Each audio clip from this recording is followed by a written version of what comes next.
Rich dad poor dad chapter 2। अमीर लोग पैसे के लिए काम नहीं करते, बल्कि पैसा अमीर लोगों के लिए काम करता है। डैडी, क्या आपने मुझे बता सकते हैं कि अमीर कैसे बना जाए? यह सुनते ही मेरे डैडी ने अपनी शाम का अखबार नीचे रख दिया और बोले, बेटे तुम अमीर क्यों बनना चाहते हो? क्योंकि आज जिमी की मम्मी अपनी नई कैडिलैक कार में आई और वे लोग पिकनिक पर अपने समुद्र तट वाले घर पर जा रहे थे। जिमी अपने साथ अपने 3 दोस्तों को ले गया, परंतु माइक और मुझे नहीं ले गया। उनसे उसने हमसे यह कहा कि वह हमें इसलिए नहीं ले जा सकता क्योंकि हम लोग गरीब बच्चे थे। उन्होंने ऐसा कहा? डैडी ने अविश्वास से पूछा। हाँ, बिल्कुल ऐसा, मैंने दर्द भरी आवाज में कहा। डैडी ने अपना सिर हिलाया, नाक तक चश्मे को चढ़ाया और फिर अखबार पढ़ने लगे। मैं उनके जवाब का इंतजार करता रहा। यह 1956 की बात है। तब मैं 9 साल का था। किस्मत की बात थी कि मैं उसी पब्लिक स्कूल में जाता था जिसमें अमीर लोगों के बच्चे पढ़ते थे। हम शुगर प्लांटेशन के कस्बे में रहते थे। प्लांटेशन के मैनेजर और कस्बे के बाकी अमीर लोग जैसे डॉक्टर, बिजनेसमैन और बैंकर अपने बच्चों को पहली क्लास से छठी क्लास तक इसी स्कूल में भेजते थे। छठी क्लास के बाद बच्चे को प्राइवेट स्कूल में भेजा जाता था। अगर मेरा परिवार सड़क के दूसरे छोर पर रहा होता तो मुझे अलग तरह के स्कूल में भेजा जाता जहां मेरे जैसे परिवार के बच्चे पढ़ते थे। छठी क्लास के बाद इन बच्चों की तरह मैंने भी पब्लिक, इंटरमीडिएट और हाई स्कूल किया होता क्योंकि उनकी ही तरह मेरे लिए भी प्राइवेट स्कूल में जाना संभव नहीं था। मेरे डैडी ने आखिर अखबार को रख दिया। मुझे पता था कि वे क्या सोच रहे थे। उन्होंने धीमे से शुरुआत की। अगर तुम अमीर बनना चाहते हो तो तुम्हें पैसे बनाना सीखना चाहिए। मैंने पूछा, मैं पैसे बनाना किस तरह सीख सकता हूँ? अपने दिमाग के इस्तेमाल से, उन्होंने मुस्कुराते हुए कहा, जिसका असली मतलब यह था, बस मैं तुम्हें इतना ही बता सकता हूँ या मैं इसका जवाब नहीं जानता, इसलिए तुम मुझे तंग मत करो। एक साझेदारी हुई। अगली सुबह मैंने अपने सबसे अच्छे दोस्त माइक को अपने डैडी की बातें बताई। जहाँ तक मुझे याद है उस स्कूल में मैं और माइक ही दो गरीब बच्चे थे। माइक भी मेरी तरह था क्योंकि वह भी किस्मत की वजह से ही उस स्कूल में था। ऐसा लगता था जैसे किसी ने कस्बे में स्कूलों की सरहदें तय कर दी थी और इसी कारण हम लोग अमीर बच्चों के स्कूल में पढ़ रहे थे। सच कहा जाए तो हम लोग गरीब नहीं थे, परंतु हमें ऐसा लगता था क्योंकि बाकी सभी बच्चों के पास नए बेसबॉल, ग्लव्स, नई साइकिल्स और हर चीज़ नई होती थी। मम्मी और डैडी ने हमें ज़रूरत की सभी चीज़ें दी थी, जैसे खाना, घर, कपड़े, लेकिन इससे ज़्यादा कुछ नहीं। मेरे डैडी कहा करते थे, अगर तुम्हें कोई चीज़ चाहिए तो उसके लिए काम करो। हमें बहुत सी चीज़ें चाहिए थी, लेकिन 9 साल के बच्चे के करने के लिए ज़्यादा काम मौजूद नहीं थे। माइक ने पूछा, तो पैसा कमाने के लिए हमें क्या करना चाहिए? मैं नहीं जानता, मैंने कहा। लेकिन क्या तुम इस काम में मेरे पार्टनर बनना चाहते हो? वह राजी हो गया और उस शनिवार की सुबह माइक मेरा पहला बिजनेस पार्टनर बन गया। हम दोनों पूरी तरह यही सोचते रहे कि पैसा किस तरह कमाया जाए। कभी कभार हम उन बेफिक्र बच्चों के बारे में बातें करते रहे जो जिमी के समुद्र तट वाले घर पर मजे कर रहे होंगे।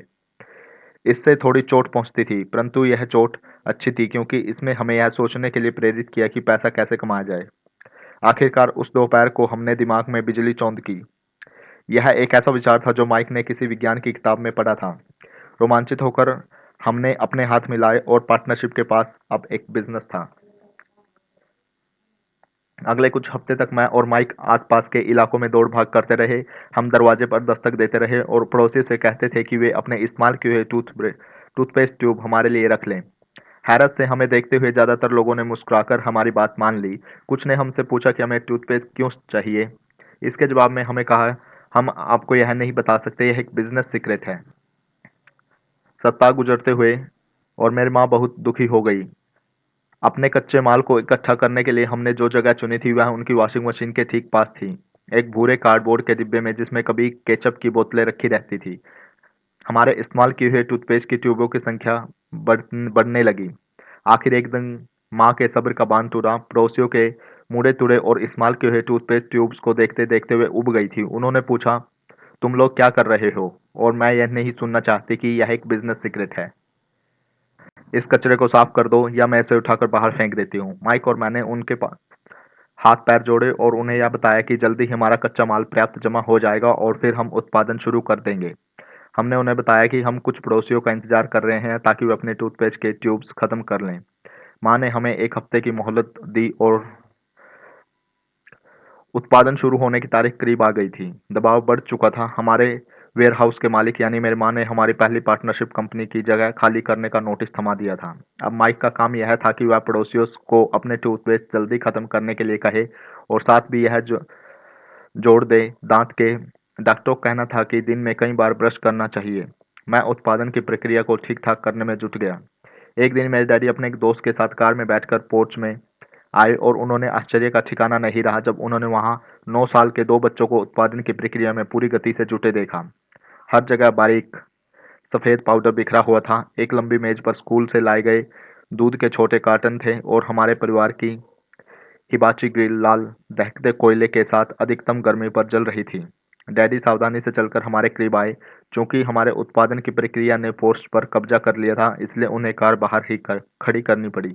जब वे और उनके दोस्त पास आए तो उन्होंने कोयले के ऊपर रखा एक स्टील का बर्तन देखा जिसमें टूथपेस्ट के ट्यूब पिघल रहे थे। उन दिनों टूथपेस्ट प्लास्टिक के ट्यूब्स में नहीं आते थे, ट्यूब शीशे के बने होते थे। एक बार पेंट जल जाने के बाद हम ट्यूब्स को स्टील के बर्तन में डाल देते थे ताकि वह पिघलकर द्रव रूप में आ सके। इस पिघले हुए शीशे को हम छोटे छेद वाले दूध के कर्टन से छान रहे थे। दूध के इन कर्टनों में प्लास्टर ऑफ पेरिस भरा था। हर जगह फैला सफेद पाउडर प्लास्टर ही था जिसमें हमने पानी मिलाया था। जल्दबाजी में मैंने उसके बैग को गिरा दिया था और पूरी जमीन ऐसी लग रही थी जैसे वहां अभी अभी बर्फ का तूफान आया हो। दूध के कार्टन बाहरी बक्से में थे जिनके भीतर प्लास्टिक और पेरिस के सांचे थे। मेरे डैडी और उनके दोस्त हमें देखते रहे और हम पिघले हुए शीशे को प्लास्टर ऑफ पेरिस से भरे क्यूब के ऊपर से छोटे से छेद में डालते रहे। संभल कर, मेरे डैडी ने कहा। मेरे बिना सिर उठाए हामी भर दी। आखिरकार जब शीशे को डालने का काम खत्म हो गया तो मैंने स्टील के बर्तन के नीचे रख दिया और फिर मेरे डैडी की तरफ देखकर मुस्कुराया। उन्होंने हल्की मुस्कान के साथ पूछा, तुम लोग क्या कर रहे हो? हम वही कर रहे हैं जो आपने बताया था, हम अमीर बनने जा रहे हैं। मैंने कहा, हाँ। माइक ने सिर को हिलाते हुए और मुस्कुराते हुए कहा, हम दोनों पार्टनर हैं। डैडी ने पूछा, और इन प्लास्टों के सांचे में क्या है? देखिए, मैंने कहा, इनमें एक बहुत अच्छी चीज है। छोटे हथौड़े से मैंने सील को ठोका जिससे बाहरी खोल टूट गया। सावधानी से मैंने ऊपर के आधे प्लास्टर को हटाया और जस्ते का एक सिक्का बाहर गिर गया। हे भगवान, मेरे डैडी ने कहा, तो तुम लोग जस्ते के सिक्के ढाल रहे थे? बिल्कुल सही, माइक ने कहा। हम वही कर रहे थे जैसा आपने हमसे कहा था, हम पैसा बना रहे थे। मेरे डैडी के दोस्त जोर से हंसने लगे। मेरे डैडी मुस्कुराए और उन्होंने अपना सिर हिलाया। उनके सामने आग और टूथपेस्ट की ट्यूब के बक्से के साथ सफेद धूल में लिपटे हुए 2 बच्चे खड़े थे जो इस काम को उस कान तक खुलकर मुस्कुरा रहे थे।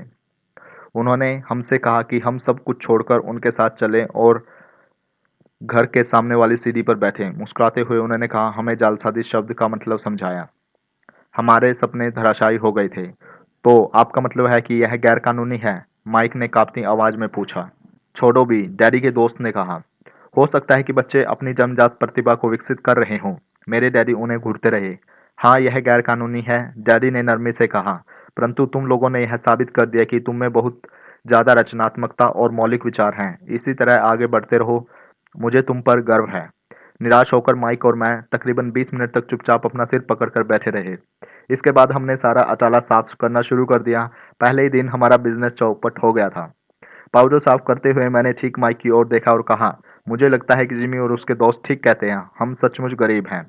जब मैंने यह कहा तब डैडी बस जाने ही वाले थे। बच्चों, उन्होंने कहा, तुम गरीब तभी कहलाओगे जब तुम लोग हार मान लोगे। सबसे महत्वपूर्ण चीज यह है कि तुमने कुछ किया। ज्यादातर लोग केवल अमीर बनने के बारे में बातें किया करते हैं और उनके सपने देखते रहते हैं। तुमने कुछ किया है। मुझे तुम दोनों पर गर्व है। मैं इस बात फिर से यही कहूंगा, आगे बढ़े चलो और हार मत मानो। माइक और मैं खामोश खड़े थे। ये सब सुनने में अच्छे थे परंतु हमें यह पता नहीं था हमें क्या करना चाहिए। तो ऐसा क्यों है डैडी कि आप अमीर नहीं हैं? मैंने पूछा। क्योंकि मैंने एक स्कूल टीचर बनने का फैसला किया था। स्कूल के टीचर अमीर बनने के बारे में नहीं सोचते, हम सिर्फ पढ़ाना पसंद करते हैं। काश कि तुम लोगों की मदद कर सकते, परंतु हकीकत में मैं यह नहीं जानता कि दौलत कैसे कमाई जाती है। माइक और मैं पलटे और अपने सफाई अभियान में जुट गए। डैडी ने कहा, अगर तुम लोग यह सीखना चाहते हो कि अमीर कैसे बना जाता है तो मुझसे मत पूछो। माइक, तुम अपने डैडी से यह सवाल पूछो। मेरे डैडी? माइक ने हैरानी से कहा। हाँ, तुम्हारे डैडी। मेरे डैडी ने मुस्कुराकर दोहराया, तुम्हारे डैडी और मेरे बैंकर का एक ही है और वह तुम्हारे डैडी की बहुत तारीफ करता है। उसने मुझे कई बार यह बताया कि पैसा बनाने में तुम्हारे डैडी का कोई जवाब नहीं है। मेरे डैडी? माइक ने एक बार फिर हैरानी से पूछा। फिर ऐसा क्यों है कि स्कूल के अमीर बच्चों की तरह हमारे पास शानदार कार और आलीशान बंगला नहीं है? शानदार कार और आलीशान बंगले के होने का मतलब यह नहीं होता कि आप निश्चित रूप से अमीर हैं या आप पैसा बनाने की कला जानते हैं। डैडी ने जवाब दिया। जिमी के डैडी शुगर प्लांटेशन में काम करते थे। उनमें और मुझ में कुछ ज़्यादा फर्क नहीं है। वे एक कंपनी के लिए काम करते थे और मैं सरकार के लिए। कंपनी ने कार खरीद कर दे देती है। इस समय शक्कर की कंपनी आर्थिक संकट में फंसी हुई है और जिमी के डैडी के पास जल्द ही कुछ नहीं बचेगा। तुम्हारे डैडी अलग हैं, माइक। ऐसा लगता है कि वे एक साम्राज्य बनाने जा रहे हैं और मेरा अंदाजा है कि कुछ ही सालों में वे बहुत अमीर बन जाएंगे। यह सुनकर माइक और मैं एक बार फिर रोमांचित हो गए। नए उत्साह से हमने अपने डूबे हुए व्यवसाय के कचरे को साफ करना शुरू कर दिया। जब हम सफाई कर रहे थे तो हमने यह भी योजना बना ली कि कब और कैसे माइक के डैडी से बात की जाए। समस्या यह थी कि माइक के डैडी बहुत ज़्यादा काम करते थे और देर रात तक घर नहीं लौटते थे। माइक के डैडी के पास कई वेयरहाउस, कंस्ट्रक्शन कंपनी, स्टोरेज की समस्या और 3 रेस्तरां थे। रेस्तराओं के कारण ही उन्हें घर लौटने में देर हो जाती थी। सफाई खत्म करने के बाद माइक बस पकड़कर अपने घर चला गया। वह अपने डैडी से बात करने वाला था। चाहे वे कितनी देर से घर लौटे और उनसे पूछने वाला था कि क्या वे हमें अमीर बनने की तरकीबें सिखाने के लिए तैयार हैं। माइक ने मुझसे वादा किया कि जैसे ही वह अपने डैडी से बात कर लेगा वह मुझे फ़ोन करेगा, चाहे कितनी ही देर क्यों ना हो जाए। फ़ोन रात को 8:30 बजे आया। ओके, अगले शनिवार, मैंने कहा और फ़ोन रख दिया। माइक के डैडी माइक और मुझसे मिलने के लिए तैयार हो गए थे। शनिवार की सुबह 7:30 बजे मैंने शहर के दूसरे हिस्से में जाने के लिए बस पकड़ी और सबक शुरू हुए। मैं तुम्हें 1 घंटे के 10 सेंट दूंगा। 1956 की तनख्वाह के हिसाब से भी 10 सेंट प्रति घंटे का वेतन कम था। माइकल और मैं माइकल और मैं सुबह 8 बजे उसके डैडी से मिले। वे पहले से ही व्यस्त थे और उनके पास 1 घंटे से भी ज़्यादा का काम मौजूद था। जब मैं उनके साधारण छोटे और साफ घर के सामने पहुंचा तो मैंने देखा कि उनका कंस्ट्रक्शन सुपरवाइजर अपने पिकअप ट्रक में वहां से जा रहा था। माइक मुझे दरवाजे पर ही मिल गया। डैडी अभी फ़ोन पर हैं और उन्होंने कहा कि हम लोग पीछे के पोर्च में उनका इंतजार करें। माइक ने दरवाज़ा खोलते हुए कहा। जब मैंने उस पुराने घर की दहलीज के अंदर कदम रखा तो लकड़ी के पुराने फर्श की चरमराहट सुनाई दी। दरवाजे के भीतर सस्ती चटाई थी। चटाई वहां इसलिए रखी ताकि फर्श पर पड़े अनगिनत कदमों के निशानों को छुपाया जा सके। हालांकि वह साफ थी, पर यह स्पष्ट दिखता था कि उसे बदल देना चाहिए। जब मैं सकरे लिविंग रूम में घुसा तो मेरा दम घुटने लगा। वहां पुराने फर्नीचर की बू आ रही थी और निश्चित रूप से उस फर्नीचर को संग्रहालय में होना चाहिए था। सोफे पर 2 महिलाएं बैठी थी। उनकी उम्र मेरी माँ से थोड़ी ज्यादा होगी। महिलाओं के सामने एक पुरुष मजदूर के कपड़ों में बैठा हुआ था। उसने खाकी पैंट और खाकी शर्ट पहन रखा था। हालांकि कपड़े साफ थे और प्रेस किए हुए थे, परंतु उसमें स्टार्च नहीं किया गया था। उस आदमी की उम्र मेरी डैडी से लगभग 10 साल ज्यादा होगी, शायद 45 साल। जब मैं और माइक उनके पास से गुजरते हुए किचन की तरफ गए, जहां से पोर्च का रास्ता था, तो वो मुस्कुराए। मैं भी जवाब में शर्माकर मुस्कुरा दिया। ये लोग कौन हैं? मैंने पूछा। अरे, ये लोग डैडी के लिए काम करते हैं। बूढ़ा व्यक्ति उनके वेयर हाउसों को संभालता है और महिलाएं रेस्तरां की मैनेजर हैं। और तुमने उस कंस्ट्रक्शन सुपरवाइजर को तो देखा ही होगा, जो यहाँ से 50 मील दूर तक एक सड़क परियोजना पर काम कर रहा है। उसका दूसरा सुपरवाइजर तो बहुत से बना हुआ है, वह तुम्हारे आने से पहले जा चुका है। क्या ऐसा हमेशा ही होता है? मैंने पूछा। हमेशा तो नहीं, पर अक्सर ऐसा ही होता है, माइक ने कहा और मेरे पास अपनी कुर्सी खींचते हुए वह मुस्कुराया। मैंने उनसे पूछा कि क्या वे हमें पैसा बनाना सिखाएंगे। माइक ने मुझे बताया। अच्छा, और उन्होंने इसका क्या जवाब दिया? मैंने सावधानीपूर्ण उत्सुकता से पूछा। पहले तो उनके चेहरे पर हंसी आई, पर फिर कुछ सोचकर उन्होंने कहा कि वे हमारे सामने एक ऑफर रखेंगे। अच्छा, मैंने कहा और अपनी कुर्सी ठीक दीवार से टिका ली। मैंने वहां कुर्सी के पिछले 2 पैरों के सहारे टिका बैठा रहा। माइक ने ऐसा ही किया। क्या तुम्हें पता है कि वे कौन सा ऑफर देने वाले हैं? मैंने पूछा। क्या तुम्हें पता है कि वे कौन सा ऑफर देने वाले हैं? मैंने पूछा। नहीं, पर हम जल्दी ही इसका पता चल जाएगा। अचानक माइक के डैडी उस पुराने दरवाजे में घुसकर पोर्च में दाखिल हुए। माइक और मैं अपने पैरों पर कूद आदर के कारण नहीं, बल्कि इसलिए कि हम चौंक गए थे। तो बच्चों तैयार? माइक के डैडी ने कुर्सी हमारे पास खिसकाते हुए पूछा। हमने अपने सिर हिलाए और अपनी कुर्सी को दीवार के पास से खींचकर उनके सामने रख दिया। वे एक विशाल शरीर के मालिक थे, लगभग 6 फीट ऊंचे और 200 पाउंड वजनी। मेरे डैडी उनसे ऊंचे थे, लगभग इसी वजन के, और माइक के डैडी से 5 साल बड़े। वे लगभग एक जैसे ही थे, हालांकि दोनों एक ही प्रजाति के नहीं थे। हो सकता है कि उनकी ऊर्जा एक सी हो। माइक का कहना था कि तुम पैसा कमाना सीखना चाहते हो, क्या यह सही है, रॉबर्ट? मैंने तत्काल सहमति से अपना सिर हिलाया। हालांकि मुझे थोड़ा सा डर भी लग रहा था। उनके शब्द और मुस्कुराहट के पीछे बहुत ताकत थी। अच्छा, यह रहा मेरा ऑफर। मैं तुम्हें सिखाऊंगा, लेकिन मैं एक ऐसा क्लासरूम की शैली में नहीं सिखाऊंगा। अगर तुम मेरे लिए काम करोगे तो उसके बदले मैं तुम्हें सिखाऊंगा। तुम मेरे लिए काम नहीं करोगे तो मैं तुम्हें नहीं सिखाऊंगा। अगर तुम काम करते हो तो मैं तुम्हें ज़्यादा तेजी से सिखा सकता हूँ। अगर तुम सिर्फ बैठकर मेरी बातें सुनते हो जैसा कि तुम लोग स्कूल में करते हो तो इससे मेरा समय बर्बाद होगा। यह मेरा ऑफर है। इसे या तो मान लो या फिर वापस लौट जाओ। क्या मैं आपसे पहले एक सवाल कर सकता हूँ? मैंने पूछा। नहीं। इसे या तो मान लो या फिर वापस लौट जाओ। मेरे पास बर्बाद करने के लिए फालतू समय नहीं है। अभी ढेर सा काम पड़ा है। अगर तुम में तत्काल फैसला करने की क्षमता नहीं है तो तुम कभी पैसा कमाना नहीं सीख पाओगे। मौके आते हैं और चले जाते हैं, इसलिए तत्काल निर्णय लेने की क्षमता एक महत्वपूर्ण कला है। तुम जैसा चाहा वैसा एक मौका तुम्हारे सामने मौजूद है। अगले 10 सेकंड में या तो पढ़ाई शुरू हो जाएगी या फिर यह हमेशा के लिए खत्म हो जाएगी। माइक के डैडी ने चिढ़ाने वाली मुस्कुराहट के साथ कहा। मौके आते हैं और चले जाते हैं, इसलिए तत्काल निर्णय लेने की क्षमता एक महत्वपूर्ण कला है। तुमने जैसा चाहा वैसा एक मौका तुम्हारे सामने मौजूद है। अगले 10 सेकंड में या तो पढ़ाई शुरू हो जाएगी या फिर यह हमेशा के लिए खत्म हो जाएगी। माइक के डैडी ने चिढ़ाने वाली मुस्कुराहट के साथ कहा। मंजूर, मैंने कहा। मंजूर, माइक ने कहा। बहुत बढ़िया, माइक के डैडी ने कहा। 10 मिनट के लिए मिसेस मार्टिन आ जाएंगी। उनसे बातें करने के बाद मैं तुम्हें अपने साथ उनके साथ भेज दूंगा और तुम लोगों को काम शुरू हो जाएगा। मैं तुम्हें हर घंटे के 10 सेंट दूंगा और तुम हर शनिवार 3 घंटे काम करोगे। पर आज तो मेरा सॉफ्टबॉल का मैच है, मैंने कहा।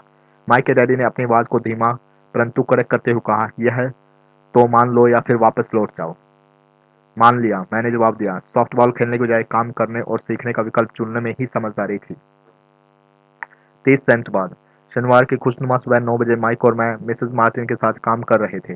वे एक दयालु और धैर्यवान महिला थी। वह हमेशा कहा करती थी कि माइक और मुझे देखकर उन्हें अपने बच्चों की याद आ जाती है जो अब बड़े हो गए हैं तथा दूर चले गए हैं। हालांकि वे दयालु थी परंतु वे कड़ी मेहनत में विश्वास करती थी, इसलिए वे हमेशा काम में जुटाए रखती थी। वे बहुत कड़क मैनेजर थी। हम 3 घंटे तक डिब्बाबंद सामानों को शेल्फ पर से उतारते, उनकी धूल साफ करते और उन्हें करीने से जमाते थे। यह बड़ी मेहनत का काम था और बोरियत भरा भी। माइक के डैडी को मैं अपना अमीर डैडी कहता हूँ। उनके पास इस तरह के 9 सुपरेटर्स थे जहाँ पार्किंग के लिए बहुत सी जगह थी। वे 7 से 11 कन्वीनियंस स्पोर्ट्स स्टोर्स के शुरुआती संस्करण थे। पड़ोस के जनरल स्टोर जहाँ लोग दूध, ब्रेड, बटर और सिगरेट जैसी चीजें खरीदते हैं। समस्या यह थी कि हवाई में एयर कंडीशनिंग नहीं थी और गर्मी के कारण स्टोर्स अपना दरवाजा बंद नहीं कर सकते थे। स्टोर के दोनों ओर दरवाजों को पूरा खुला रखा जाता था ताकि सड़क और पार्किंग की जगह सामने दिखती रहे। जब भी कोई कार पार्किंग में आती थी तो उसके साथ धूल का गुब्बारा भी आता था जो स्टोर में घुसकर डिब्बों पर जम जाता था। इसलिए हम लोगों की नौकरी तभी तक चलती जब तक कि एयर कंडीशनिंग नहीं हो जाती। 3 हफ्ते तक माइक और मैं मिसेस मार्टिन के साथ जाकर 3 घंटे तक काम करते रहे। दोपहर तक हमारा काम खत्म हो जाता था और वे हम हर एक के हाथ में 3 छोटे सिक्के डाल देती थी। उस समय 50 के दशक में 9 साल की उम्र में 30 सेंट कमाने में कोई खास खुशी नहीं होती थी। तब कॉमिक्स की कीमत 10 सेंट हुआ करती थी, इसलिए मैं अपनी कमाई को कॉमिक्स पर खर्च कर देता और घर लौट जाता था। चौथे हफ्ते के बुधवार तक मैंने काम छोड़ने का मन बना लिया था और मैं सिर्फ इसलिए काम करने के लिए तैयार हुआ क्योंकि मैं माइक के डैडी से पैसा कमाना सीखना चाहता था। इसलिए मैं 10 सेंट प्रति घंटे गुलामी कर रहा था और सबसे बड़ी बात यह है कि उस पहले शनिवार के बाद से मैंने माइक के डैडी को देखा तक नहीं था। मैं काम छोड़ रहा हूँ, मैंने लंच के समय माइक से कहा। स्कूल लंच पर बड़ा निराशाजनक था। स्कूल भी उबाऊ था और अब तो मेरे पास शनिवार भी नहीं था जिसका मैं इंतजार कर सकूं। परंतु 30 सेंट के कारण मुझे धक्का पहुंचा था। इस बार माइक मुस्कुराया। तुम किस बात पर हंस रहे हो? मैंने गुस्से और कुंठा से पूछा। डैडी ने कहा था कि ऐसा ही होगा। उसने कहा था कि जब तुम काम छोड़ने का फैसला कर लो तो मुझसे मिलना चाहोगे क्या? मैंने आवेश में पूछा। क्या वे उगता जाने का इंतजार कर रहे थे? कुछ कुछ, माइक ने कहा। मेरे डैडी जरा अलग किस्म के हैं। उनका सिखाने का तरीका तुम्हारे डैडी के पढ़ाने के तरीके से बिल्कुल अलग है। तुम्हारे मम्मी डैडी बहुत बातें करते हैं, दूसरी तरफ मेरे डैडी बहुत कम बोलते हैं। तुम सिर्फ इस शनिवार तक का इंतजार कर लो, मैं उन्हें बता दूंगा कि तुमने काम छोड़ने का फैसला कर लिया है। इसका मतलब यह है कि मेरे साथ नाटक खेला गया है? नहीं, ऐसा नहीं है, पर शायद हो सकता है। डैडी शनिवार को इसके बारे में समझाएंगे। शनिवार को लाइन में लगकर इंतजार करते हुए मैं उनका सामना करने के लिए तैयार था। यहाँ तक कि मेरे असली डैडी भी इससे नाराज थे। मेरे असली डैडी, जिन्हें मैं गरीब डैडी कहता था, या मानते थे कि मेरे अमीर डैडी बाल श्रम कानूनों का उल्लंघन कर रहे हैं और इस पूरे मामले की जांच होनी चाहिए। मेरे पढ़े लिखे गरीब डैडी ने मुझसे यह कहा कि मैं सही तनख्वाह मांगू, कम से कम 25 सेंट प्रति घंटा। मेरे गरीब डैडी ने मुझसे कहा कि अगर मेरी तनख्वाह नहीं बढ़ती तो मुझे तत्काल नौकरी छोड़ देनी चाहिए, और वैसे भी तुम्हें उस घटिया काम करने की जरूरत नहीं है, मेरे गरीब डैडी ने झल्लाकर कहा। शनिवार को सुबह 8 बजे मैं एक बार फिर माइक के घर के उसी पुराने दरवाजे के अंदर घुसा। कुर्सी पर बैठो और लाइन में इंतजार करो, माइक के डैडी ने मेरे घुसते ही कहा। फिर वे अंदर जाकर अपने छोटे से ऑफिस में बैठ गए जो बेडरूम के पास था। मैंने कमरे के चारों तरफ देखा, परंतु मुझे माइक नहीं दिखा। अजीब सा महसूस करते हुए मैं उन्हीं दोनों महिलाओं के बगल में बैठ गया जो मुझसे 4 हफ्ते पहले वहीं पर बैठी थी। वे मुस्कुराई और सोफे पर थोड़ी सी खिसक गई ताकि मैं भी बैठ सकूं। 35 मिनट गुजर गए थे और मैं उब रहा था। दोनों महिलाएं उनसे मिलकर तकरीबन 30 मिनट पहले वहां से जा चुकी थी। एक बूढ़ा सा आदमी वहां 20 मिनट तक बैठा और फिर वह भी निकल कर चला गया। घर खाली था। हवाई में खुशनुमा सुबह को मैं सीलन भरे अंधेरे लिविंग रूम में बैठा हुआ था और इस बात का इंतजार कर रहा था कि एक लालची और बच्चों का शोषण करने वाला आदमी मुझसे बातें करे। मैं सुन सकता था कि वे फोन पर बातें कर रहे थे, ऑफिस में इधर उधर के काम कर रहे थे और मुझे नजरअंदाज कर रहे थे। मेरी इच्छा तो हो रही थी कि मैं उस घमंडी आदमी से बिना मिले ही घर लौट जाऊं, पर किसी वजह से मैं रुक गया। आखिर 15 मिनट बाद ठीक 9 बजे अमीर डैडी अपने ऑफिस से बाहर निकले। बिना कुछ कहे उन्होंने हाथ से मुझे इशारा किया कि मैं उनके दहेड़ बुना ऑफिस में आ जाऊं। अमीर डैडी ने अपनी ऑफिस कुर्सी पर बैठते हुए कहा, या तो तुम्हारी तनख्वाह बढ़ाई जाए या तुम काम छोड़ रहे हो, है ना? हाँ, समझौते के मुताबिक आप अपनी शर्त पूरा नहीं कर रहे, मैंने लगभग आंसुओं से भीगे स्वर में कहा। 9 साल के बच्चे के लिए यह व्यस्त का सामना करना बहुत ज्यादा डरावना था। आपने कहा कि अगर मैं आपके लिए काम करूंगा तो आप मुझे पैसा कमाना सिखाएंगे। अपनी तरफ से मैंने आपके लिए काम किया है। मैंने कड़ी मेहनत की। इस काम के लिए आपने मुझे बेस गेम की भी कुर्बानी दी है और आप अपने वादे से मुकर रहे हैं। आप मुझे कुछ नहीं सिखाया है। आप धोखेबाज हैं, जैसा शहर के सभी लोग कहते हैं। आप लालची हैं। आप केवल पैसा कमाना चाहते हैं और आप अपने कर्मचारियों की बिल्कुल भी ध्यान नहीं रखते। आप मुझे इतनी देर तक बाहर बिठाए रखा और मेरी जरा भी इज्जत नहीं की। मैं एक छोटा सा बच्चा हूँ और आपने मेरे साथ इससे बेहतर बर्ताव करना चाहिए था। अमीर डैडी अपनी कुर्सी पर पीछे झुक गए। अपने हाथों को ठुड्डी तक लाकर उन्होंने मुझे घूरा। ऐसा लग रहा था जैसे वे मेरा विश्लेषण कर रहे थे। बुरा नहीं है, उन्होंने कहा। 1 महीने से भी कम समय में तुम वही भाषा बोल रहे हो जो ज्यादातर कर्मचारी बोलते हैं। मैं क्या? मैंने पूछा। मैं समझ नहीं पा रहा है कि वे क्या कह रहे थे और इसलिए मैंने अपना दुखड़ा रोना चालू रखा। मुझे लगता था कि आप मुझे अपने वादे पर कायम रहेंगे और मुझे कुछ सिखाएंगे। इसके बजाय आप तो मुझ पर अत्याचार करना चाहते हैं। यह तो जुल्म है, सरासर जुल्म। मैं तुम्हें सिखा तो रहा हूँ, अमीर डैडी ने धीमी आवाज में कहा। आपने मुझे क्या सिखाया? कुछ भी नहीं, मैंने गुस्से से कहा। एक बार मैं चंद सिक्कों के लिए काम करने के लिए तैयार हो गया, उसके बाद तो आपने मुझसे बात तक नहीं की। 10 सेंट प्रति घंटे। मैं अपनी शिकायत सरकार से करूंगा।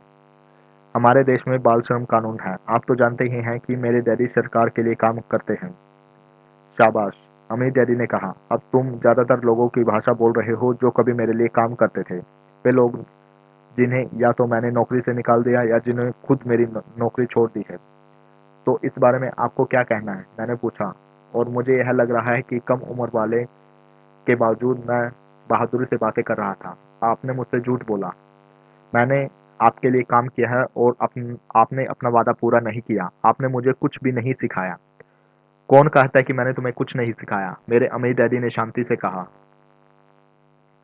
मैंने 3 हफ्ते तक काम किया और इस बीच सिखाना तो दूर की बात, मुझसे कभी बात तक नहीं की। मैंने व्यंग भरे अंदाज में कहा। क्या सिखाने का मतलब केवल भाषण या बातचीत होता है? अमीर डैडी ने पूछा। और क्या, मैंने जवाब दिया।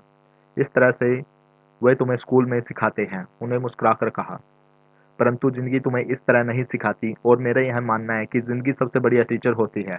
ज्यादातर वक्त जिंदगी आपसे बातें नहीं करती, यह एक तरह आपको धक्का देती है। हर धक्के के जरिए जिंदगी आपसे कहती है, जाग जाओ, मैं तुम्हें कुछ सिखाना चाहती हूँ। यह आदमी कैसी बेसिर पैर की बातें कर रहा है? मैंने अपने आप से पूछा। जिंदगी अगर मुझे धक्का देती तो इसका मतलब यह है कि जिंदगी मुझसे बातें करती है। अब मैं जान चुका हूँ कि मुझे यह काम तत्काल छोड़ देना चाहिए। मैं किसी ऐसे आदमी से बातें कर रहा हूँ जो पागल था और जिसे ताले के बंद रखने की जरूरत थी। अगर तुम जिंदगी के सबक सीखते हो तो तुम्हें इसके लिए तुम्हें इससे बहुत फायदा होगा। अगर तुम ऐसा नहीं करते हो तो जिंदगी तुम्हें लगातार धक्के देती रहेगी। लोग दो चीज करते हैं, कुछ लोग जिंदगी के धक्कों को सहन करते चले जाते हैं, बाकी लोग गुस्सा हो जाते हैं और जिंदगी को धक्का दे देते हैं। परंतु वे धक्का देते हैं अपने बॉस को, अपने काम को, अपनी पत्नी को, पति को। वे नहीं जानते कि जिंदगी उन्हें धक्का दे रही है। वे नहीं जानना चाहते कि किस बारे में बात कर रहे थे। जिंदगी हम सबको धक्के मारती है। कुछ लोग हार मान लेते हैं, बाकी के लोग लड़ते हैं। कुछ लोग सबक सीख लेते हैं और आगे बढ़ जाते हैं। वे जिंदगी के धक्के का स्वागत करते हैं।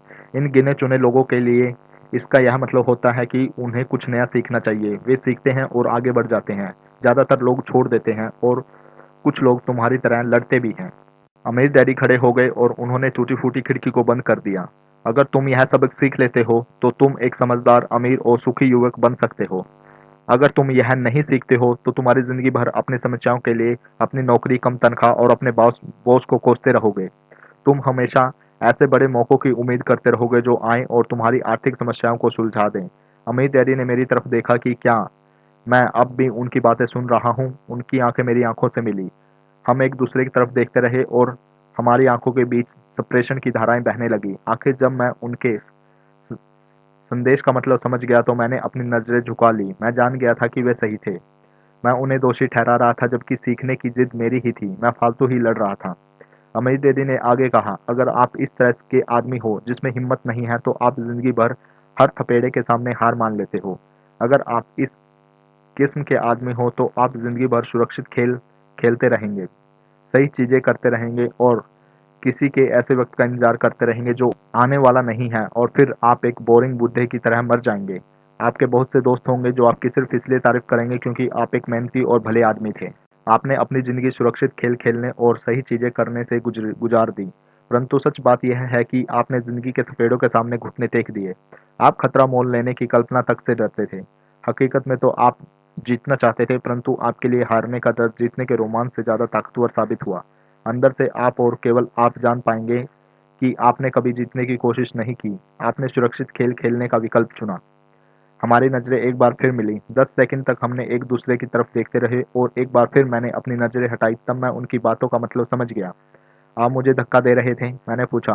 कुछ लोग ऐसा कह सकते हैं, अमीर डैडी मुस्कुराए। मैं तो यही कहूंगा कि मैं तुम्हें जिंदगी का स्वाद चखा रहा था। कैसा स्वाद? मैंने पूछा। मैं अब भी गुस्सा था, परंतु अब मेरी जिज्ञासा भी जाग गई थी।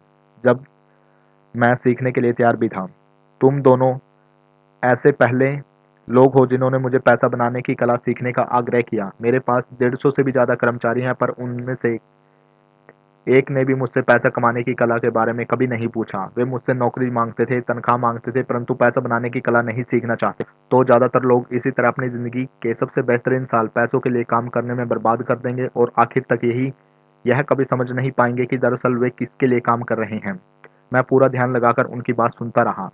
तो जब माइक ने मुझसे कहा कि तुम पैसा कमाने की कला सीखना चाहते हो, तो मैंने एक ऐसा कोर्स तैयार किया है जो असली जिंदगी के करीब है। मैं बोलते बोलते थक जाता, परंतु तुम कभी मेरी बात का मतलब नहीं समझ पाते। इसलिए मैंने यह फैसला किया कि तुम्हें जिंदगी के थपेड़े को स्वाद चखा दिया जाए, ताकि तुम मेरी बात सुन भी सको और समझ भी सको। इसी कारण मैंने तुम्हें 1 घंटे के 10 सेंट दिए थे। तो 10 सेंट प्रति घंटे काम करने के बाद मैंने क्या सबक सीखा? मैंने पूछा। यही कि आप घटिया और अपने कर्मचारियों का शोषण करते हो। अमीर डैडी अपनी कुर्सी पर पीछे की तरफ झुकते हुए जोर से हंसने लगे। जब उनकी हंसी बंद हुई तो उन्होंने कहा, अच्छा होगा अगर तुम अपना सोचने का नजरिया बदल लो। मुझे समस्या मत मानो, मुझे दोष देना छोड़ दो। अगर तुम सोचते हो कि तुम्हारी समस्या मैं हूँ, तो तुम्हें मुझे बदलना होगा। इसके बजाय अगर तुम्हें यह लगता है कि तुम्हारी समस्या तुम खुद हो, तो तुम खुद को बदल सकते हो, सीख सकते हो और ज्यादा समझदार बन सकते हो। ज्यादातर लोग चाहते हैं कि दुनिया का हर आदमी बदल जाए, बस हम खुद ही ना बदले। मैं तुम्हें यह बता दूं कि किसी दूसरे के बदलने से ज्यादा आसान यह है कि हम खुद को बदल लें। मैं अपनी बात ठीक से समझ नहीं पाया। मैंने कहा, अपनी समस्याओं के लिए मुझे दोष देना छोड़ दो। अमीर डैडी ने आधारिता से कहा, पर आपने मुझे सिर्फ 10 सेंट का ही वेतन दिया, तो तुमने क्या सीखा? अमीर डैडी ने मुस्कुराकर पूछा। यही कि आप घटिया हैं। मैंने शरारत भरी मुस्कुराहट के साथ कहा। अच्छा, तो तुम ये सोचते हो कि समस्या मैं हूँ? अमीर डैडी ने कहा। वो तो आप है ही। बाहर निकले। बिना कुछ कहे उन्होंने हाथ से मुझे इशारा किया कि मैं उनके दरबेनुमा ऑफिस में आ जाऊं। अमीर डैडी ने अपनी ऑफिस कुर्सी पर बैठते हुए कहा, या तो तुम्हारी तनख्वाह बढ़ा जाए या तुम काम छोड़ रहे हो, है ना? खैर, इसी तरीके से सोचते रहो और तुम जिंदगी भर कुछ नहीं सीख पाओगे। अगर तुम्हारा नजरिया सही है, यही समस्या मैं हूँ, तो तुम्हारे पास क्या विकल्प रह जाते हैं? अगर आप मेरी तनख्वाह नहीं बढ़ाते या मुझे ज्यादा इज्जत नहीं देते तो मैं काम छोड़कर चला जाऊंगा। कहा, अमीर डैडी ने कहा। और ज्यादातर लोग यही करते हैं, वे काम छोड़कर चले जाते हैं और दूसरी नौकरी की तलाश करते हैं जहां उन्हें बेहतर मौके और ज्यादा अच्छी तनख्वाह मिले। उन्हें यह गलतफहमी होती है कि नई नौकरी या ज्यादा तनख्वाह से उनकी समस्या सुलझ सकती है। ज्यादातर मामलों में ऐसा नहीं होता। तो समस्या किस तरह सुलझ सकती है? मैंने पूछा, 10 सेंट प्रति घंटे के हिसाब से तनख्वाह लेकर मुस्कुराते हुए। अमीर डैडी मुस्कुराए। यही बाकी के लोग करते हैं। वे यह जानते हुए भी कम तनख्वाह में काम करते हैं क्योंकि उनकी नौकरी छूट जाने पर उनका और उनके परिवार का पेट कैसे भरेगा, इसलिए मन में सोचकर वे नौकरी करते हैं और यह सोचकर तनख्वाह बढ़ने का इंतजार करते हैं कि ज्यादा पैसे आने से समस्या सुलझ जाएगी। ज्यादातर लोग ऐसा ही सोचते हैं और कड़ी मेहनत करते हुए दूसरी नौकरी भी कर लेते हैं, परंतु उसमें भी उन्हें तनख्वाह कम ही मिलती है। मैं फर्श को घूरता रहा। अब मैं अमीर डैडी के सबक को सीखने लगा था। मुझे यह एहसास हो रहा था कि यह जिंदगी का स्वाद है। आखिरकार मेरे ऊपर की ओर देखा और अपना सवाल दोहराया, तो फिर यह समस्या किस तरह सुलझेगी? इस सवाल के जवाब में अमीर डैडी ने मुझसे वह बेशकीमती नजरिया दिया जिसे उन्हें अपने कर्मचारी और मेरे गरीब डैडी से अलग करता था और जिसकी बदौलत वे हवाई के सबसे अमीर आदमी बनने वाले थे, जबकि मेरे पढ़े लिखे गरीब डैडी जिंदगी भर पैसे की तंगी से जूझने वाले थे। यह एक अद्भुत नजरिया था जिसने मेरी जिंदगी का नक्शा ही बदल दिया। अमीर डैडी ने बार बार मुझसे यह नजरिया याद दिलाया जिसे मैं पहला सबक कहूंगा। गरीब और मध्य वर्गीय लोग पैसे के लिए काम करते हैं, अमीरों के लिए पैसा काम करता है। मेरे गरीब डैडी ने जो शिक्षा मुझे दी थी, शनिवार की उस खुशनुमा सुबह में मैं उनसे बिल्कुल अलग नजरिया सीख रहा था। 9 साल की उम्र में मैं यह समझ गया था कि दोनों ही डैडी चाहते थे कि मैं सीखूं। दोनों ही डैडी मुझे पढ़ने के लिए प्रेरित करते थे। फर्क सिर्फ इतना था कि दोनों के सुझाई विषय अलग अलग थे। मेरे पढ़े लिखे डैडी चाहते थे कि मैं वही करूं जो उन्होंने किया। बेटे, मैं चाहता हूं कि तुम मेहनत से पढ़ो, अच्छे नंबर लाओ, ताकि तुम्हें किसी बड़ी कंपनी में सुरक्षित नौकरी मिल जाए और अच्छी तरह देख लो और इसमें बहुत से दूसरे लाभ हों।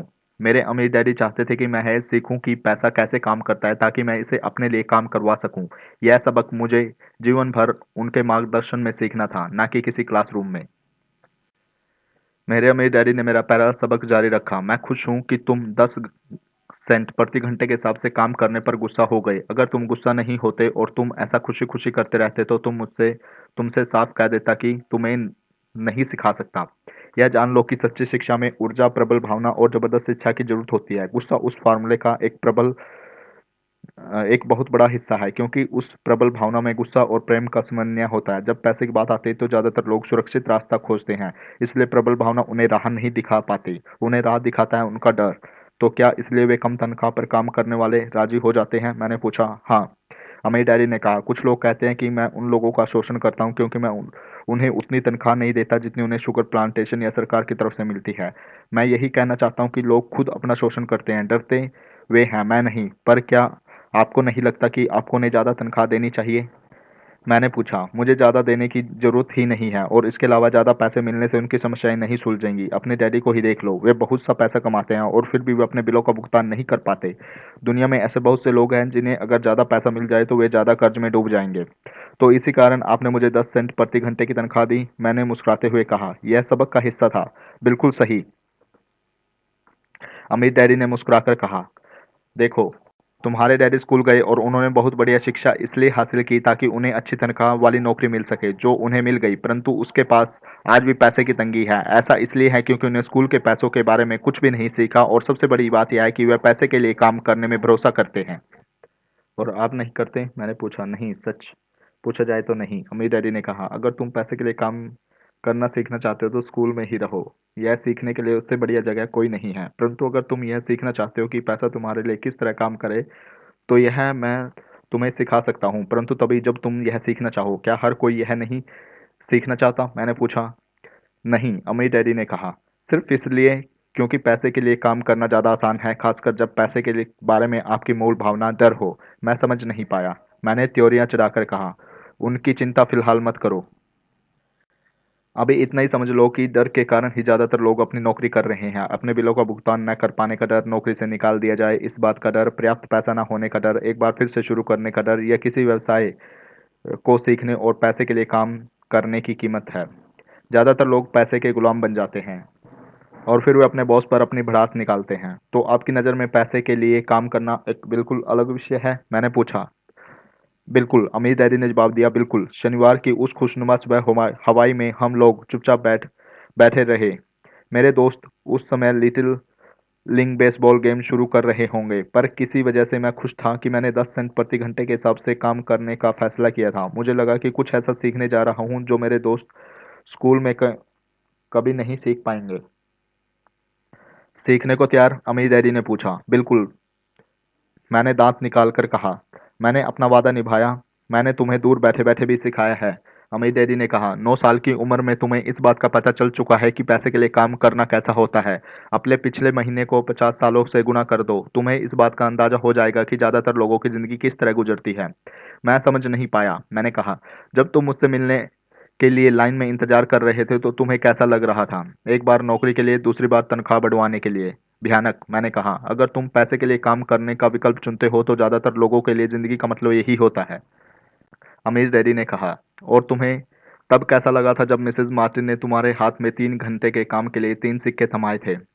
मुझे लगा था कि यह काफी नहीं है। मुझे लग रहा था कि यह कुछ भी नहीं है। मैं निराश हुआ, मैंने कहा।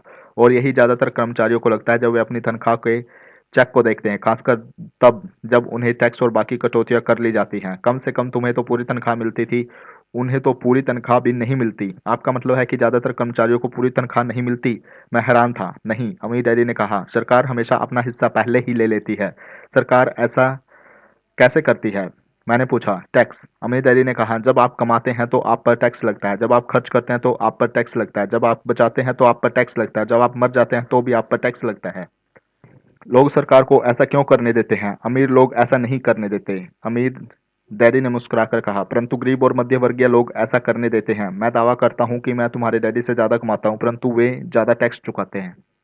यह कैसे संभव है? मैंने पूछा। 9 साल का बच्चा इस अजीब आंकड़े को समझ नहीं पा रहा था। कोई आदमी सरकार को ऐसा करने की इजाजत कैसे दे सकता है?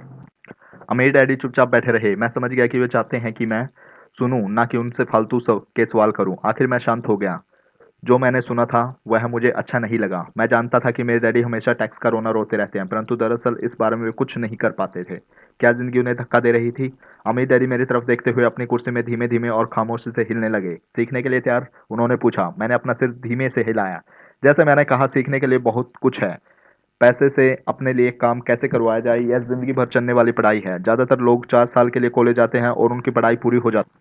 मैं पहले से ही जानता हूँ कि मेरी धन संपत्ति पढ़ाई जीवन भर चलेगी, और इसकी वजह से यह है कि मैं जितना ज़्यादा जान लेता हूँ उससे ज़्यादा जानने की मेरी जिज्ञासा बढ़ती चली जाती है। ज़्यादातर लोग इस विषय में कभी नहीं पढ़ते। वे नौकरी पर जाते हैं, अपनी तनख्वाह लेते हैं और अपनी चेकबुक को बैलेंस करते हैं और बात खत्म हो जाती है। इसके बाद भी उन्हें अचरज होता है कि उनके जीवन में पैसे की समस्या क्यों है। फिर वे सोचते हैं कि ज़्यादा पैसों से उनकी समस्या हल हो जाएगी। बहुत कम लोगों को यह एहसास होता है कि असली समस्या धन संबंधी शिक्षा या ज्ञान की है।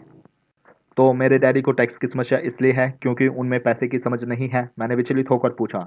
देखो, अमीर डैडी ने कहा, पैसे से अपने लिए कैसे काम करवाया जाए, टैक्स तो उस शिक्षा का सिर्फ एक हिस्सा है। आज तो मैं सिर्फ यह देखना चाहता हूँ कि तुम में अब भी पैसे के बारे में सीखने की प्रबल इच्छा बची है या नहीं। ज्यादातर लोगों में सीखने की प्रबल इच्छा नहीं होती। वे स्कूल जाना चाहते हैं, कोई व्यवसाय सीखना चाहते हैं, अपनी नौकरी में मजे करना चाहते हैं और ढेर सारा पैसा कमाना चाहते हैं। एक दिन वे तब जागते हैं जब उनके सामने पैसे की समस्या आ जाती है, और तब वे काम करना बंद नहीं कर सकते। पैसे के लिए काम करने की यही कीमत होती है और यह कीमत चुकानी ही पड़ती है। अगर वे पैसे से अपने लिए काम करवाना सीख लेते हैं तो उनके सामने यह समस्या कभी नहीं आती। तो तुम अब भी सीखने की, जानने की जिज्ञासा है? अमीर डैडी ने पूछा। मैंने हामी में सिर हिलाया। अच्छा, अमीर डैडी ने कहा। अब काम पर वापस जाओ और इस बार मैं तुम्हें बिल्कुल तनख्वाह नहीं दूंगा। क्या? मैंने हैरान होकर पूछा। तुमने सही सुना, तनख्वाह बंद। तुम हर शनिवार 3 घंटे उसी तरह काम करोगे, परंतु इस बार तुम्हें 10 सेंट प्रति घंटे के हिसाब की तनख्वाह नहीं मिलेगी। तुम ही ने कहा था कि तुम पैसों के लिए काम करना नहीं सीखना चाहते, इसलिए मैं तुम्हें बदले में कुछ नहीं दूंगा। मुझे अपने सुने हुए शब्दों पर भरोसा नहीं हो रहा था। मैंने माइक से पहले ही बात कर ली थी।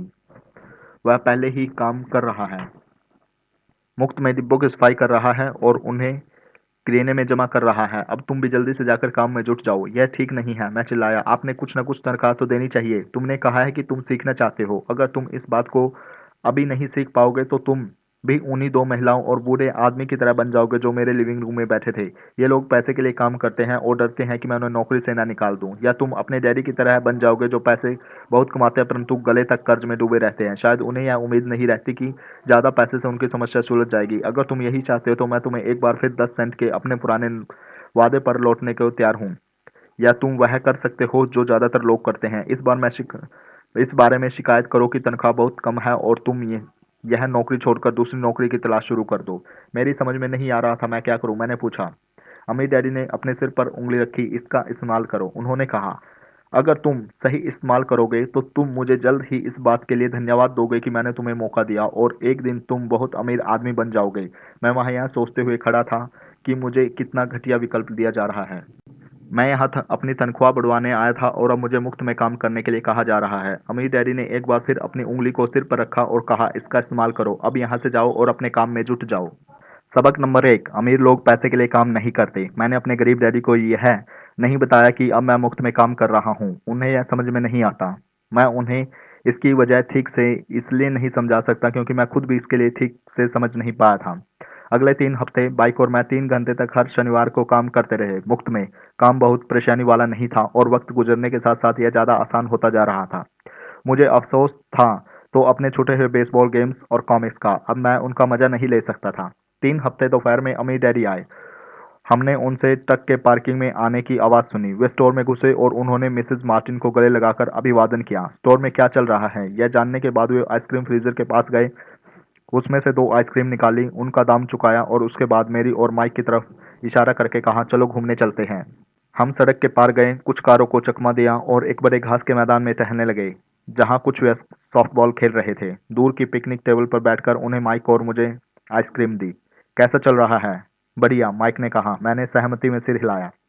कुछ और सीखा? अमीर डैडी ने पूछा। माइक और मैंने एक दूसरे की तरफ देखा, अपने कंधे उठाए और अपने सिर को नाम के साथ हिलाया। जिंदगी के सबसे बड़े जाल से बचना। अच्छा, यह होगा कि तुम बचपन से ही यह सोचना शुरू कर दो। तुम अब जिंदगी के सबसे बड़े सबक को देख रहे हो। अगर तुम इस सबक को सीख लेते हो तो तुम बहुत ज्यादा आज़ादी और सुरक्षा भरी जिंदगी का सुख ले सकते हो। अगर तुम यह सबक नहीं सीख पाते हो तो तुम भी मिसेस मार्टिन और इस पार्क में खेल रहे ज्यादातर लोगों की तरह ही बन जाओगे। वे बहुत ज्यादा मेहनत करते हैं परंतु उसके बदले में उन्हें बहुत कम पैसे मिलते हैं।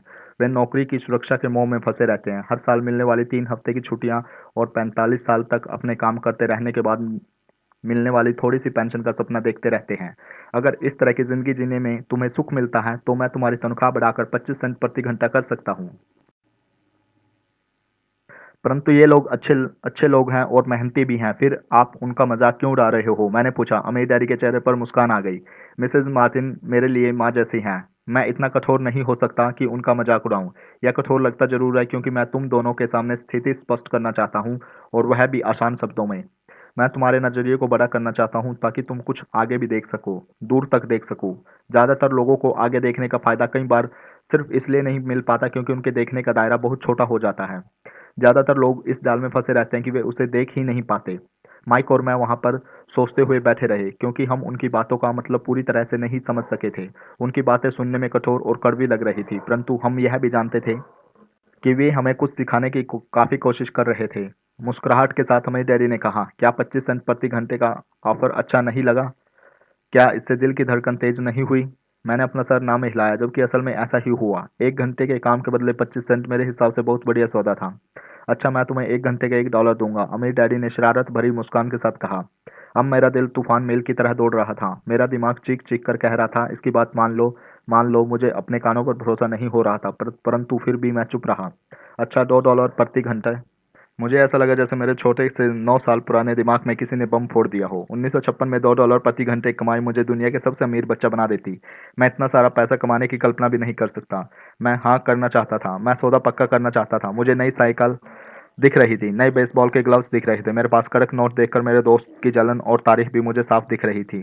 सबसे बड़ी बात यह थी कि मुझे जिमी और उसके अमीर दोस्त मुझे फिर कभी गरीब नहीं कह सकते थे, परंतु किसी वजह से मैं खामोश खड़ा रहा। हो सकता है कि मेरे दिमाग में गर्मी बढ़ जाने से उसका फ्यूज उड़ गया हो, परंतु मन ही मन मैं $2 प्रति घंटे का ऑफर मानने को बेताब था। आइसक्रीम पिघल चुकी थी और मेरे हाथ में बह रही थी। आइसक्रीम की डंडी खाली थी। इसके नीचे वैनिला और चॉकलेट के टुकड़े थे मजे चींटियां ले रही थी। अमेर डैडी हम दोनों बच्चों को देख रहे थे जो आंखें फाड़कर और खाली दिमाग से उन्हें घूर रहे थे। उन्हें मालूम था कि वे हमारी परीक्षा ले रहे हैं और वे सब जानते थे कि हमारे दिल में एक कोना उस ऑफर को मानने के लिए बेताब हो रहा था। वह जानते थे कि हर व्यक्ति की आत्मा का एक हिस्सा कमजोर और जरूरतमंद होता है जिसे खरीदा जा सकता है, और वे यह भी जानते कि हर व्यक्ति की आत्मा का एक हिस्सा मजबूत और दृढ़ निश्चयी होता है जिसे कभी नहीं खरीदा जा सकता। असली सवाल यह था कि इनमें से कौन सा हिस्सा ज्यादा ताकतवर है। उन्होंने अपनी जिंदगी में हजारों लोगों की परीक्षा ली थी। जब वे नौकरी मांगने के लिए आए, लोगों का इंटरव्यू लेते थे, तो वे हर बार आत्माओं की परीक्षा लेते थे। अच्छा, $5 प्रति घंटे। अचानक मेरे अंदर शांति छा गई। कुछ तो था जो बदल गया। ऑफर बहुत ही बड़ा और मूर्खतापूर्ण लग रहा था। 1956 में गिने चुने वयस्कों को $5 प्रति घंटे से ज्यादा मिलता होगा। लालच खत्म हो गया था और इसकी जगह शांति ने ले ली थी। धीमे से मैंने अपनी बाईं तरफ खड़े माइक की तरफ मुड़ा। उसने भी मेरी तरफ देखा। मेरी आत्मा का जो हिस्सा कमजोर और जरूरतमंद था वह खामोश हो चुका था। मेरा वह हिस्सा जिसे खरीदा नहीं जा सकता था वह आगे आ चुका था। मेरे दिमाग और आत्मा में पैसे को लेकर हुए इस युद्ध में शांति और विश्वास जीत चुके थे। मैं जानता था कि माइक भी उसी बिंदु पर पहुंच चुका होगा। अच्छा, अमीर डैडी ने धीमे से कहा, ज्यादातर लोगों की एक कीमत होती है, और उसकी कीमत इसलिए होती है क्योंकि हम सभी में दो भावनाएं होती हैं, एक डर और दूसरा लालच। पहले तो मैं पैसे के बिना रहने के डर से हमें कड़ी मेहनत करने की प्रेरणा मिलती है। इसके बाद जब हमें तनख्वाह मिलती है तो हमें लालच और इच्छा की भावना जाग जाती है। पैसा होने पर हम उन बढ़िया चीजों के बारे में सोचने पर मजबूर हो जाते हैं जो उस पैसे से खरीदी जा सकती हैं। इस तरह हमारी जिंदगी का एक पैटर्न बन जाता है। किस तरह का पैटर्न? मैंने पूछा। सुबह जागने, काम पर जाने, खर्च करने, सुबह जागने, काम पर जाने, खर्च करने। लोगों की जिंदगी हमेशा डर और लालच इन्हीं दो भावनाओं से चलती है। उन्हें अगर ज्यादा पैसा दे भी दें तो वे इसी पैटर्न में चलकर अपना पैसा खर्च बढ़ा लेंगे। इसी पैटर्न में इसी पैटर्न को मैं चूहा दौड़ कहता हूँ। अगर कोई दूसरा रास्ता भी है? माइक ने पूछा। हाँ, अमीर डैडी ने धीमे से कहा, परंतु इसे बहुत कम लोग खोज पाते हैं। और वह रास्ता क्या है? माइक ने पूछा। उसी रास्ते को तुम लोग काम करते रहते हो और मेरे साथ सीखते हुए खोज लोगे। मैं यही उम्मीद करता हूँ। इसी कारण मैं तुम्हें पैसे देना बंद कर दिया है। इस बारे में कोई संकेत तो दीजिए, माइक ने कहा। हम लोग मेहनत से काम करते करते थक चुके हैं, खासकर तब जब इसके बदले में हमें कुछ नहीं मिल रहा है। पहला कदम तो यह है कि तुम लोग सच बोलो, अमीर डैडी ने कहा। हम लोग झूठ नहीं बोल रहे, मैंने कहा। मैंने कब कहा कि तुम लोग झूठ बोल रहे हो? मैं तो यह कह रहा हूँ कि सच्ची बात कह देनी चाहिए, अमीर डैडी ने जवाब दिया।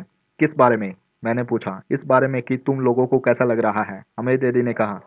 तुम्हें यह किसी और से कहने की जरूरत नहीं है, सिर्फ अपने आप से सच बोलो। आपका कहने का मतलब है कि इस पार्क में मौजूद लोग, आपके लिए काम करने वाले लोग, मिसेज मार्टिन, यह सब लोग ऐसा नहीं करते? मुझे ऐसा ही लगता है, अमीर डैडी ने कहा। इसके बजाय उन्हें हमेशा पैसा नहीं होने का डर सताता रहता है। इस डर का सामना करने के बजाय, सोचने के बजाय, ये लोग सिर्फ प्रतिक्रिया करते रहते हैं। इस दौरान वे दिल से काम लेते हैं, दिमाग से नहीं, अमीर डैडी ने अपने सिर पर उंगली ठोकते हुए कहा। फिर इसके हाथ में कुछ पैसे आ जाएं और इसमें खुशी, इच्छा और लालच की भावनाएं जाग जाती हैं, और एक बार फिर वे दिमाग से सोचने के बजाय दिल से काम करने लगते हैं। तो वे दिल से यानी अपनी भावनाओं से सोचते हैं, माइक ने कहा। बिल्कुल ठीक, अमीर डैडी ने कहा। वे इस बारे में सच नहीं बताते कि उन्हें कैसा लग रहा है। वे अपनी भावनाओं से काम करते हैं और दिमाग से सोचने का कष्ट नहीं उठाते। उन्हें डर लगता है। वे नौकरी करने जाते हैं और आशा करते हैं ज़्यादा पैसे आने से उनका डर दूर हो जाएगा, परंतु ऐसा नहीं होता। वही पुराना डर उन्हें फिर से सताने लगता है। वे फिर से नौकरी करने जाते हैं और फिर आशा करते हैं कि पैसे उनके डर को कम कर देगा, परंतु ऐसा नहीं होता। डर के ही कारण वे नौकरी के जाल में फंसे हुए रहते हैं। पैसा कमाते हैं, काम करते हैं, पैसा कमाते हैं और आशा करते हैं कि डर से उनका पीछा छूट जाएगा, परंतु हर रोज जब वे उठते हैं तो उनका पुराना डर भी उनके साथ ही उठता है। वही पुराना डर करोड़ों लोगों के साथ रात भर जागता है और उनकी रात बहुत चिंता और परेशानी से गुजरती है। इसलिए वे उठते हैं, काम पर जाते हैं और ये आशा करते हैं कि उनकी तनख्वाह के चेक से उनके दिल के कुतरने वाले इस डर को वे मौत के घाट उतार देंगे। सच बात यह है कि पैसा उनकी जिंदगी को चला रहा है, परंतु वे इस बारे में कभी सच नहीं बोलते। पैसे ने उनकी भावनाओं पर कब्जा कर लिया है और उनकी आत्माओं पर भी।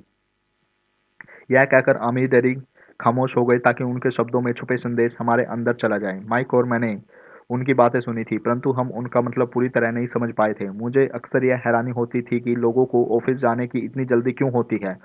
उन्हें अपनी नौकरी में खास मजा नहीं आता और वे कभी खुश भी नहीं दिखते। फिर क्या वजह थी जो उन्हें जल्दी ऑफिस जाने के लिए प्रेरित करती थी? जब अमीर डैडी ने देख लिया कि हम जितना समझ सकते हैं हमने उतना समझ लिया है, तो उन्होंने आगे कहा, मैं यह चाहता हूँ कि तुम लोग इस जाल से बचो। दरअसल मैं तुम्हें यही सिखाना चाहता हूँ। मेरा मकसद तुम्हें सिर्फ अमीर अमीर बनना सिखाना नहीं है, क्योंकि अमीर बनने में समस्या नहीं सुलझेगी। अमीर बनने की समस्या नहीं सुलझेगी? मैंने आश्चर्य से पूछा। बिल्कुल नहीं।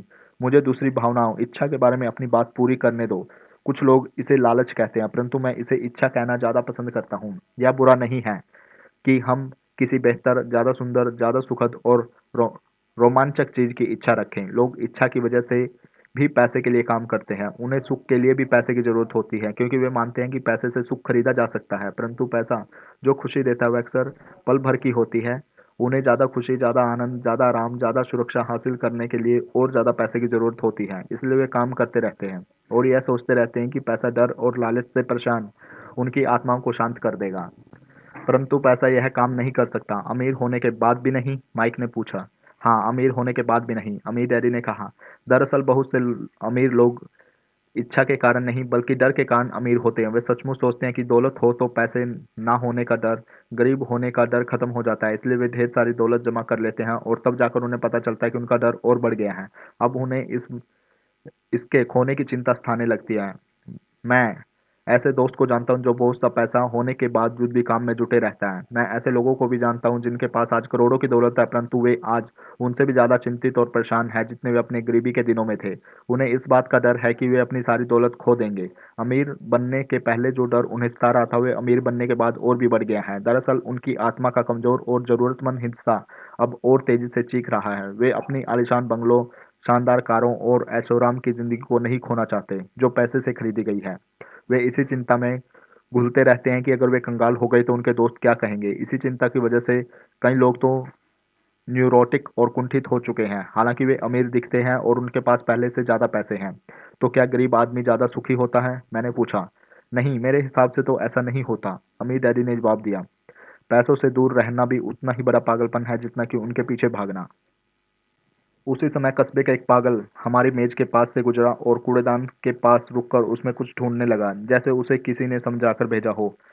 चर्चा में इस मोड़ पर हम तीनों उसकी हरकतों को दिलचस्पी के साथ देख रहे थे, जबकि इससे पहले हमने उसे नजरअंदाज कर दिया होता।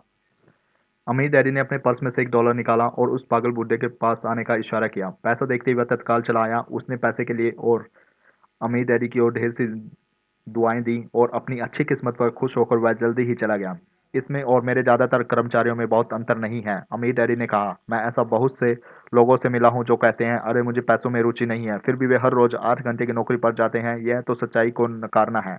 अगर उन्हें पैसे में रुचि नहीं है तो वे नौकरी पर क्यों जाते हैं? इस तरह का चिंतन पागलपन के चिंतन है। उस कंजूसी भरे चिंतन से भी ज्यादा पागलपन का इसमें कोई आदमी पैसे पर कुंडली मारकर बैठ जाता है। जब मैं वहाँ अपने अमीर डैडी की बात सुन रहा था तब मेरे दिमाग में यह ख्याल आ रहा था कि मेरे गरीब डैडी 1000 बार यह कह चुके थे, मुझे पैसे में कोई रुचि नहीं है। वे अक्सर ऐसा कहा करते थे।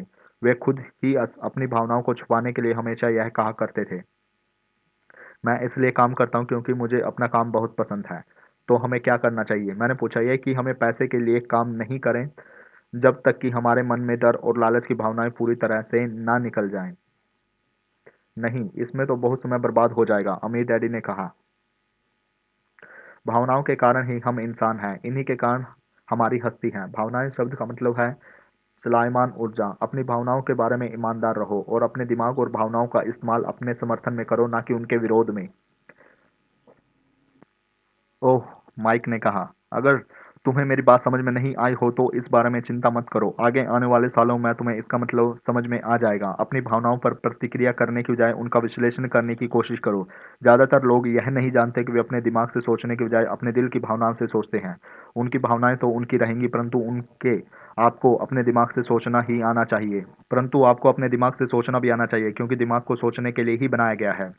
क्या आप मुझे इसका कोई उदाहरण दे सकते हैं? मैंने पूछा। क्यों नहीं, अमीर डैडी ने जवाब दिया। जब कोई आदमी कहता है मुझे नौकरी खोजने की जरूरत है, तो इस बात की बहुत संभावना है कि उसकी भावनाएं फैसला कर रही हैं। इस विचार का असली कारण है पैसा ना होने का डर। परंतु अपनी जिंदगी चलाने के लिए लोगों को पैसे की जरूरत तो पड़ती ही है। मैंने पूछा। बिल्कुल पड़ती है, अमीर डैडी मुस्कुराए। मैं सिर्फ यह कह रहा हूँ कि उनके डर के कारण उनके मन में यह विचार आता है। मैं समझ नहीं पाया, माइक ने कहा। अमीर डैडी ने कहा, अगर आपके मन में पैसे की कमी का डर जाग जाए तो तत्काल नौकरी ढूंढने के लिए दौड़ मत लगाइए ताकि कुछ रुपयों के सहारे उस डर को मार दिया जाए। इसके बजाय आप खुद से सवाल कीजिए, क्या लंबे समय में इस डर का सबसे बढ़िया इलाज नौकरी है? मेरे ख्याल से इसका जवाब नहीं होता है, खासकर जब आप किसी आदमी की पूरी जिंदगी को देखते हैं। नौकरी दीर्घकालीन समस्याओं का अल्पकालीन समाधान है। परंतु मेरे डैडी हमेशा कहा करते हैं, स्कूल में पढ़ो, अच्छे नंबर लाओ ताकि तुम्हें एक सुरक्षित और अच्छी नौकरी मिल सके। मैंने हड़बड़ी में बोल ही दिया, हाँ, मैं समझ सकता हूँ कि वे ऐसा क्यों कहते हैं। अमीर डैडी ने मुस्कुराकर कहा, ज्यादातर लोग ऐसे ही सलाह देते हैं और ज्यादातर लोगों के लिए यह एक अच्छा विचार होता है, परंतु लोगों को कि इसकी सलाह के पीछे भी डर छुपा होता है। आपका यह मतलब है कि मेरे डैडी ऐसा इसलिए करते हैं क्योंकि वे डरे हुए हैं? हाँ, अमीर डैडी ने कहा, वे घबराए हुए हैं कि शायद तुम पैसा नहीं कमा पाओगे और समाज में फिट नहीं हो पाओगे। मुझे गलत मत समझना, वे तुम्हें प्यार करते हैं और तुम्हारा भला चाहते हैं, और मैं सोचता हूँ कि उनका डर सही भी है। शिक्षा और नौकरी महत्वपूर्ण है, परंतु इससे डर का इलाज नहीं होता। वही डर जो तुम्हें सुबह उठकर कुछ रुपए कमाने के लिए प्रेरित करता है, उसी डर के कारण वे तुम्हारे स्कूल जाने पर इतना जोर देते हैं। तो आपकी सलाह क्या है? मैंने पूछा। मैं चाहता हूँ कि तुम्हें पैसों की ताकत पर काबू पाना सिखाऊं। पैसों का डर तुम्हारे दिमाग से निकल जाना चाहिए, और यह स्कूल में नहीं सिखाया जाता। अगर तुम इसे नहीं सीखोगे तो तुम पैसे के गुलाम बन जाओगे। अब उनकी बातें मेरे समझ में आ रही थी। वे हमारे विचारों को ज्यादा व्यापक बनाना चाहते थे। वे चाहते थे कि जो मिसेस मार्टिन नहीं देख सकती थी, उनके कर्मचारी नहीं देख सकते थे, या मेरे डैडी तक नहीं देख सकते थे, वह देखने की योग्यता हम में आ जाए। उन्होंने जो उदाहरण दिए वे उस समय कठोर जरूर लग रहे थे, लेकिन मैं उन्हें कभी नहीं भूला। मेरा नजरिया उस दिन बहुत ज्यादा बड़ा हो गया। अब मैं उस जाल को देख सकता था जो ज्यादातर लोगों के सामने बिछा होता है। देखो, आखिरकार हम सभी लोग कर्मचारी हैं। हम केवल अलग अलग स्तरों पर काम करते हैं। अमीर डैडी ने कहा, मैं तुम लोगों को बस यही चाहता हूँ कि तुम लोग इस जाल से बचे रहो, डर और लालच, इन दो फंदों से बचने वाले जाल से। डर और लालच, इन दो फंदों से बनने वाले जाल से। इसका इस्तेमाल अपने समर्थन में करो, अपने विरोध में नहीं। मैं तुम लोगों को यही सिखाना चाहता हूँ। मैं तुम लोगों को यह नहीं सिखाना चाहता कि ढेर सारा पैसा कैसे इकट्ठा कर लिया जाए। इसमें डर या लालच को नहीं जीता जा सकता। अगर तुम्हें डर और लालच पर काबू पाना नहीं आता तो तुम चाहे कितने भी अमीर बन जाओ, असलियत में तुम एक बड़ी तनख्वाह पाने वाले गुलाम ही रहोगे। तो हम किस तरह इस जाल से बच सकते हैं? मैंने पूछा। गरीब या पैसों की तंगी का खास कारण डर और अज्ञान होता है, न कि अर्थव्यवस्था या सरकार या अमीर लोग। यह खुद का ओढ़ा हुआ डर या अज्ञान होता है जो लोगों को इस जाल में फंसाए रखता है। इसलिए तुम बच्चों को स्कूल जाना चाहिए और अपने कॉलेज की पढ़ाई पूरी करनी चाहिए। मैं तुम लोगों को यह जरूर सिखाऊंगा कि इस जाल से कैसे बचा जा सकता है। पहेली के टुकड़े अब सामने आ चुके थे। मेरे पढ़े लिखे डैडी के पास बहुत डिग्रियां थी और एक बढ़िया कैरियर भी था, परंतु स्कूल में उन्हें यह कभी नहीं सिखाया गया कि धन या अपने डर को किस तरह से काबू में रखा जाए। अब मैं समझ चुका था कि मैं अपने दोनों डैडियों से अलग अलग परंतु महत्वपूर्ण बातें सीख सकता हूँ। तो आप पैसा ना होने के डर के बारे में बताने बात कर रहे थे। पैसे की इच्छा किस तरह हमारी सोच पर असर डालती है? माइक ने पूछा। तुम्हें तब कैसा महसूस हुआ था जब मैंने तुम्हारी तनख्वाह बढ़ाने का लालच दिया था? क्या तुमने यह नहीं देखा कि तुम्हारी इच्छाएं किस तरह बढ़ रही थी? हमने अपने सर हिलाकर हामी भरी, पर तुमने अपनी भावनाओं के सामने हार नहीं मानी, और इस कारण तुम लोगों ने जल्दबाजी में काम नहीं की लिया। इससे तुम्हें सोचने का वक्त मिल गया। यह सबसे महत्वपूर्ण है। हम में हमेशा डर और लालच की भावनाएं रहेंगी। इसी क्षण में तुम लोगों के लिए यह सबसे महत्वपूर्ण है कि तुम इन भावनाओं का इस्तेमाल अपने समर्थन में करो और लंबे समय तक ऐसा करो। अपनी भावनाओं को अपने दिमाग पर हावी मत होने दो और इस तरह अपने विचारों को दूषित मत होने दो। ज्यादातर लोग डर और लालच का इस्तेमाल खुद के विरोध में करते हैं। यह अज्ञान की शुरुआत होती है। डर और इच्छा की भावनाओं के कारण ही ज्यादातर लोग तनख्वाह के चेक, तनख्वाह में बढ़ोतरी और नौकरी की सुरक्षा के पीछे भागते भागते अपनी पूरी जिंदगी निकाल देते हैं। असल में वे यह सोचते ही नहीं है कि भावनाओं के आधार पर बने हुए ये विचार उन्हें किस तरफ ले जा रहे हैं।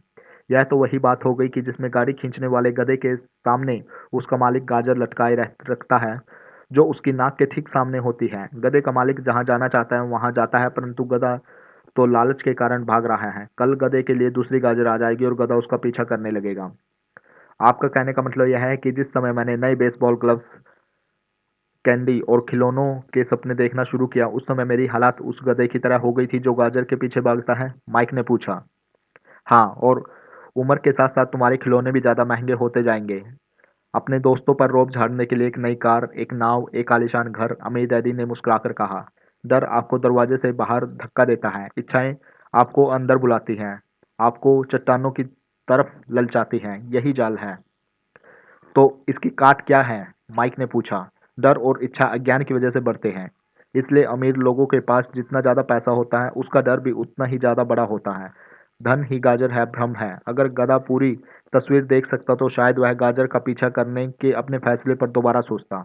अमीर डैडी ने आगे यह समझाया कि आदमी की जिंदगी अज्ञान और ज्ञान के बीच होने वाला संघर्ष है। उन्होंने बताया कि एक बार कोई आदमी खुद के बारे में ज्ञान की खोज करना बंद कर देता है तो उसकी जिंदगी में अज्ञान घुस जा सकता है।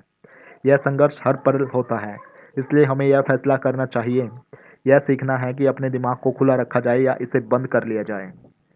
देखो, स्कूल बहुत ज़्यादा महत्वपूर्ण है। आप स्कूल इसलिए जाते हैं ताकि आप वहाँ कोई कला या व्यवसाय सीख सकें और इस तरह आप समाज में योगदान दे सकें। हर समाज में शिक्षक, डॉक्टर, मैकेनिक, कलाकारों, रसोइये, व्यावसायिक लोगों, पुलिस अफसरों, दमकलकारियों और सिपाहियों की जरूरत होती है। स्कूल उन्हें यह सब सिखाते हैं ताकि हमारा समाज विकसित हो सके और हमारी संस्कृति समृद्ध हो सके। अमित डैडी ने कहा, दुर्भाग्य से कई लोगों के लिए स्कूल शिक्षा का अंत होता है, शुरुआत नहीं। एक लंबी खामोशी छाई रही। अमित डैडी मुस्कुरा रहे थे। उस दिन उन्होंने जो कहा वह मेरी पूरी तरह समझ में नहीं आया, परंतु ज्यादातर महान शिक्षकों के शब्द सालों तक हमें सिखाते रहते हैं। उसके शब्द इसी तरह से आज मेरे साथ हैं। मैं आज थोड़ा नरमम हुआ, अमीर डैडी ने कहा। एक वजह से नरमम हुआ। मैं चाहता था कि तुम लोगों को आज की यह चर्चा हमेशा याद रहे। मैं चाहता हूँ कि तुम लोग हमेशा मिसेस मार्टिन के बारे में सोचो। मैं चाहता हूँ कि तुम लोग हमेशा उस गधे के बारे में सोचो। इन्हें कभी मत भूलना। अगर तुम्हें अपनी समझदारी से उन्हें काबू में नहीं किया तो डर और लालच की तुम्हारी दोनों भावनाएं तुम्हें जिंदगी के सबसे बड़े जाल में फंसा सकती हैं। अपनी जिंदगी को डरते डरते गुजारना, अपने सपनों को पूरा न करना निर्ममता है। यह भी निर्ममता है कि पैसे के लिए कड़ी मेहनत की जाए और यह सोचा जाए कि पैसे से खरीदी गई चीजें सुख दे सकती है। बिल चुकाने के डर से घबराकर आधी रात को जागना जीने का एक भयानक तरीका है। तनख्वाह के हिसाब से जिंदगी जीने का भी कोई जीना है। यह सोचना कि कोई नौकरी आपको सुरक्षा का एहसास दे सकती है, खुद से झूठ बोलना है। यह निर्ममता है और यही वह जाल है जिसमें मैं तुम्हें बचाना चाहता हूँ। मैंने देखा कि पैसा किस तरह से लोगों की जिंदगी को चलाता है। ऐसा अपने साथ मत होने देना। भगवान के लिए पैसों को अपनी जिंदगी मत चलाने देना। हमारी मेज के नीचे सॉफ्टबॉल आ गई। अमीर डैडी ने उसे उठाया और वापस खिलाड़ियों के पास फेंक दिया। तो अज्ञान का लालच और डर से क्या ताल्लुक है, मैंने पूछा। यह पैसे का ज्ञान ही है जिसकी वजह से इतना लालच और इतना डर पैदा होता है, अमीर डैडी ने कहा। मैं तुम्हें कुछ उदाहरण देता हूँ। एक डॉक्टर जो अपने परिवार को ज्यादा खुशी देना चाहता है अपनी फीस बढ़ा देता है। उसकी फीस बढ़ाने की वजह से स्वास्थ्य सुविधाएं हर एक के लिए महंगी हो जाती हैं। अब इससे गरीब लोगों को सबसे ज्यादा नुकसान पहुंचता है। इसलिए गरीब लोगों का स्वास्थ्य अमीर लोगों से ज्यादा बुरा होगा। अब चूंकि डॉक्टर ने अपनी फीस बढ़ा दी है इसलिए वकील भी अपनी फीस बढ़ा देते हैं। चूंकि वकीलों ने अपनी फीस बढ़ा दी है इसलिए स्कूल के टीचर भी अपनी तनख्वाह बढ़ाना चाहेंगे, जिस कारण हमारा टैक्स बढ़ता है और यह सिलसिला अनंत काल तक यूं ही चलता रहता है। जल्द ही अमीर और गरीब लोगों के बीच इतना भयानक अंतर आ जाता है कि प्रलय आ जाएगी और एक और महान सभ्यता धराशायी हो जाएगी। महान सभ्यताएं तभी धराशायी हुई हैं जब अमीरों और गरीबों के बीच का फासला बहुत ज्यादा हो गया। अमेरिका भी उसी रास्ते पर चल रहा है और इसके लिए साबित होता है कि इतिहास अपने आप को दोहराता है, क्योंकि हम इतिहास से कुछ नहीं सीखते। हम केवल ऐतिहासिक तारीखें और नाम रटते हैं, उनके सबक को भूल जाते हैं। क्या कीमतें नहीं बढ़नी चाहिए, मैंने पूछा। अच्छी तरह से चल रही सरकार और एक शिक्षित समाज में तो नहीं। कीमतें दरअसल कम होनी चाहिए। जाहिर है कि ऐसा केवल सिद्धांत में हो सकता है। कीमतें अज्ञान से पैदा हुए लालच और डर के कारण बढ़ती हैं। अगर स्कूलों में धन के बारे में सिखाया जाता तो लोगों के पास ज्यादा पैसा होता और बाजार की कीमतें भी कम होती, परंतु स्कूलों में सिर्फ पैसे के लिए काम करना सिखाया जाता है, पैसे की ताकत का इस्तेमाल नहीं सिखाया जाता। परंतु हमारे यहाँ बिजनेस स्कूल भी है, माइक ने पूछा। क्या आप मुझे अपनी मास्टर डिग्री के लिए बिजनेस स्कूल जाने के लिए प्रेरित नहीं कर रहे हैं? हाँ, अमीर डैडी ने कहा, परंतु अक्सर ऐसा होता है कि बिजनेस स्कूल ऐसे कर्मचारियों को प्रशिक्षित करते हैं जो पुरस्कृत बिन काउंटर्स होते हैं। ईश्वर ही मालिक हैं जब कोई बिन काउंटर बिजनेस संभाल ले। वे सिर्फ संख्या को देखते हैं, लोगों को निकालते हैं और बिजनेस का गला घोट देते हैं। मैं जानता हूँ क्योंकि मैं बिन काउंटर्स से काम लेता हूँ। वे सिर्फ इतना ही सोचते हैं कि लागत कैसे कम की जाए और कीमत कैसे बढ़ाई जाए। इसमें बहुत सी समस्याएं पैदा हो जाती हैं। बिन काउंटिंग भी महत्वपूर्ण है। मैं समझता हूँ कि ज़्यादातर लोगों को इसके बारे में जानना चाहिए, परंतु यह भी पूरी तस्वीर नहीं बताती, अमीर डैडी ने गुस्से से कहा। तो फिर क्या इसका कोई हल है, माइक ने पूछा। हाँ, अमीर डैडी ने कहा। सोचने के लिए अपनी भावनाओं का इस्तेमाल करना सीखो। अपनी भावनाओं के बहाव में आकर मत सोचो। जब तुम लोग मुफ्त में काम करने को तैयार हो गए थे तो तुमने अपनी भावनाओं को काबू में करना सीख लिया था। तभी मैं समझ गया था कि तुमसे उम्मीद की जा सकती है। जब मैंने तुम्हें ज्यादा तनख्वाह का लालच दिया तब एक बार फिर भावनाओं की बात नहीं मानी। तुम ताकतवर भावनाओं के बावजूद सोचना सीख रहे थे। यह पहला कदम था। यह कदम इतना महत्वपूर्ण क्यों है, मैंने पूछा। यह कदम इतना महत्वपूर्ण क्यों है? मैंने पूछा। यह तुम अपने आप जान जाओगे। अगर तुम सीखना ही चाहते हो तो मैं तुम लोगों को ब्रायर पेंच में ले जाऊंगा। यह वह जगह है जिसमें ज्यादातर लोग बसते हैं। मैं तुम्हें उस जगह पर ले जाऊंगा जहां जाने में ज्यादातर लोगों को डर लगता है। अगर तुम मेरे साथ जाओगे तो तुम्हारे मन में पैसों के लिए काम करने का विचार निकल जाएगा। इसके बजाय तुम सीखोगे कि पैसे से कैसे काम किया जा सकता है। और अगर हम आपके साथ जाते हैं तो हमें क्या मिलेगा? अक्सर हम आपसे सीखने के लिए तैयार रहते हैं। मैंने पूछा। वही जो ब्रायर रेबिट को मिला था, अमीर डैडी ने कहा। टार बेबी से आज़ादी। क्या ऐसा कोई ब्रायर पेंच होता है? मैंने पूछा। हाँ, अमीर डैडी ने कहा। डर डर और लालच ही ब्रायर पेंच है। अपने डर से पीछा छुड़ाना, अपने लालच का सामना करके अपनी कमजोरियों और जरूरतों को पहचान कर ही हम बाहर निकलने के रास्ते तक पहुंच सकते हैं। और बाहर निकलने का रास्ता हमारे दिमाग से होकर गुजरता है। यही विचारों को चुनने से माइक ने आश्चर्यचकित होकर पूछा। हाँ, इस विचार को चुनकर कि हम क्या सोचेंगे, बजाय इसके कि हम अपनी भावनाओं में बहकर लगातार प्रतिक्रिया करते रहेंगे। सुबह उठने और काम पर जाने से ही आपकी समस्याएं नहीं सुलझ जाती, क्योंकि बिल चुकाने के लिए पर्याप्त पैसा न होने का डर आपको सताता रहेगा। सोचने से आपको खुद के लिए एक सवाल पूछने का समय मिलता है। इस तरह का सवाल, क्या इस समस्या का सबसे बढ़िया समाधान इस पर और ज़्यादा मेहनत करना है? ज़्यादातर लोग इतनी बुरी तरह घबराए होते हैं कि वे खुद अपने आप को असली बात नहीं बताते कि डर हावी हो रहा है, और नतीजा यह निकलता है कि वे सोच ही नहीं पाते और इसके बजाय दरवाजे से बाहर दौड़ लगा देते हैं। टार बेबी हावी हो जाती है। अपने विचार चुनने से यही मतलब था। पर हम ऐसा किस तरह करेंगे? माइक ने पूछा। यही तो मैं तुम्हें सिखाने वाला हूँ। मैं तुम्हें यह सिखाऊंगा कि तुम्हारे पास चुनने के लिए विचारों के विकल्प होने चाहिए, ताकि तुम हड़बड़ी में काम करने से बच सको। जैसे अपनी सुबह की कॉफी पीकर दरवाजे से बाहर दौड़ लगाने की आदत से। मैंने तुमसे जो पहले कहा था उसे याद रखो। नौकरी दीर्घकालीन समस्या का अल्पकालीन समाधान है। ज्यादातर लोगों के दिमाग में सिर्फ एक समस्या होती है और वह थोड़े समय की होती है। यह समस्या होती है महीने के आखिर में चुकाए जाने वाले बिल, यानी स्टार बेबी। अब पैसा उसकी जिंदगी चलाता है, या मैं यह कह सकता हूँ कि पैसे को लेकर उसका डर और अज्ञान उसकी जिंदगी चलाते हैं। तो वे वही करते हैं जो उनके माँ बाप ने किया था। सुबह उठो, पैसे के लिए काम करो। वे इतना समय भी नहीं निकाल पाते कि यह सोच सकें क्या कोई दूसरा विकल्प है। इस वक्त वे दिल से सोचते हैं, दिमाग से नहीं। दिल से सोचने और दिमाग से सोचने में क्या फर्क होता है? माइक ने पूछा। अमीर डैडी ने जवाब दिया। मैं इस तरह के जुमले अक्सर अक्सर सुनता हूँ। हर आदमी को काम करना पड़ता है, या अमीर लोग शोषक होते हैं, या मैं दूसरी नौकरी ढूंढ लूंगा, मेरी तनख्वाह बढ़नी चाहिए, आप इस तरह मेरा शोषण नहीं कर सकते, या मैं इस नौकरी को इसलिए पसंद करता हूँ क्योंकि यह सुरक्षित है। इसके बजाय हमें यह कहना चाहिए, क्या यहाँ ऐसा कुछ है जो मुझे नहीं मिल रहा है? इस तरह भावनाओं पर आधारित हमारे विचारों की जंजीरें टूट जाएंगी और हमें ज़्यादा अच्छे तरीके से सोचने का मौका मिल जाएगा। मुझे मानना ही पड़ेगा कि मेरे लिए यह सबक एक महान सबक साबित हुआ। यह जानना कि कब कोई आदमी दिल से बोल रहा है और कब दिमाग से, उसके शब्दों में भावनाएं छुपी हुई हैं और उन किसके शब्दों में विचार, यह सब एक ऐसा सबक है जो जिंदगी भर मेरे काम आया। खास तौर पर तब जब मैं अपने दिल से, यानी अपनी भावनाओं से बोल रहा था, ना कि अपने विचारों या दिमाग से।